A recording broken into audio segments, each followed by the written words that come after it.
Nanti kamu akan merindukan sifatku yang kekanak-kanakan ini.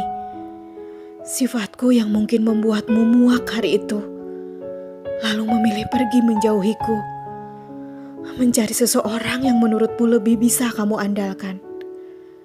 Kamu memilih jalan lain yang membuatku hampir tidak bisa membedakan rasanya diterpa angin. Aku bimbang terombang-ambing tanpa arah, melayang-layang menenangkan gundah.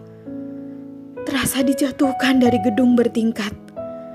Tidak mengalami patah tulang, tetapi hati hancur tak berimbang. Tubuhku baik-baik saja. Perasaan di dada ini yang penuh luka dan cedera. Sementara kamu merasa bahagia di sana dengan seseorang yang kamu anggap dewasa.